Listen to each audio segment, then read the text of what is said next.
अध्यक्ष महोदय, हा मोरोशी येथल्या मुरबाड तालुक्यातल्या माळशेज घाटाच्या पायथ्याशी असलेल्या गावातला आश्रमशाळेचा प्रश्न आहे. अध्यक्ष महोदय, बऱ्याच आश्रमशाळेमध्ये अशा प्रकारच्या घटना गेल्या वर्षभरामध्ये घडलेल्या आहेत. अध्यक्ष महोदय, याच्यामध्ये सर्वात महत्त्वाचं म्हणजे सुरक्षा, सुविधा आणि दर्जा या तिन्ही गोष्टीचा अभाव असल्यामुळे, म्हणजे एका बाजूला आपण ग्रामीण भागामध्ये सांगतो खूप खूप शिग्ग पोरी ताठ मानेने जगशील तरी, आणि त्या ठिकाणी मुली ज्या वेळेला आश्रमशाळेमध्ये जातात, मुलं आश्रमशाळेमध्ये शिक्षण घेण्याकरता जातात, त्या ठिकाणी अशा अनेक गोष्टींचा अभाव असल्यामुळे अशा प्रकारचे प्रकार आपल्याला घडलेले बघायला मिळतात.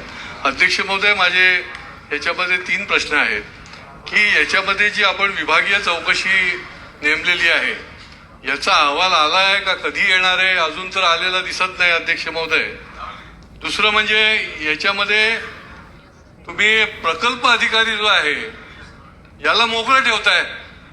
हा प्रकल्प अधिकारी हा सर्वात त्याच्यामधला जबाबदार माणूस आहे. अध्यक्ष महोदय, त्या ठिकाणी त्याचे दौरे होत नाहीत, त्या ठिकाणी सुविधा दिली आहे नाही दिली आहे, काय आहे काय नाही, आणि त्याच्यामुळे अध्यक्ष महोदय प्रकल्प अधिकाऱ्याला आपल्याला निलंबित करण्याची गरज आहे. आपण दुसऱ्या लोकांना केलं गोष्ट वेगळी आहे, आणि त्याच्यामुळे आपण तातडीने आत्ताच्या क्षणी त्याला निलंबित करणार का? आणि तिसरं अध्यक्ष महोदय, या मुलीचा, कारण ती 10वीचं परीक्षा देणार होती अध्यक्ष महोदय, तर तिच्या कुटुंबियांना आपण आर्थिक मदत देणार का? अध्यक्ष महोदय, शासकीय आश्रमशाळा आमची मोरोशी तालुका मुरबाड जिल्हा ठाणे येथील विद्यार्थिनी 10वी वर्गात शिकत होती. दिनांक 24 डिसेंबरला रात्री 10 नंतर ते निधन झालं. तर आदिवासी विभागाच्या माध्यमातून आम्ही विविध चौकशा केल्या असता दिनांक 25/12ला आम्ही चौकशी समिती गठीत केली, आणि चौकशीच्या माध्यमातून 26 डिसेंबरला आम्ही अहवाल प्राप्त झाल्यानंतर निलंबित केलेला आहे. मुख्याध्यापक प्रल्हाद भोई आणि स्त्री अधीक्षिका जयश्री वाघाडे यांना दोघांना निलंबित केलं होतं.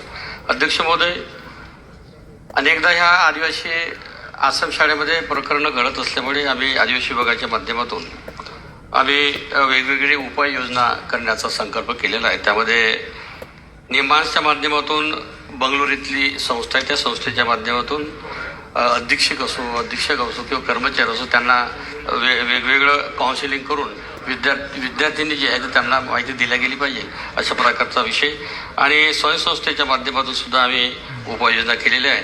आणि निश्चितच आम्ही त्या परिवाराला आम्ही 2 लाख सामुग्री अनुदान दिलेलं आहे, आणि यानंतर जास्तीत जास्त दक्षता आदिवासी विभाग घेत राहील असं या ठिकाणी सांगतो.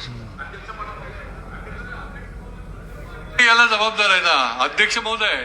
प्रकल्प अधिकाऱ्याला तुम्ही हात पण नाही लावत, तो दुसऱ्यावर कारवाई करायला निघाला अध्यक्ष महोदय, आणि त्याच्यामुळे त्याला निलंबित करण्याची गरज आहे. अध्यक्ष महोदय, तो आपण निलंबित करणार का? मंत्री महोदय. अध्यक्ष महोदय, हा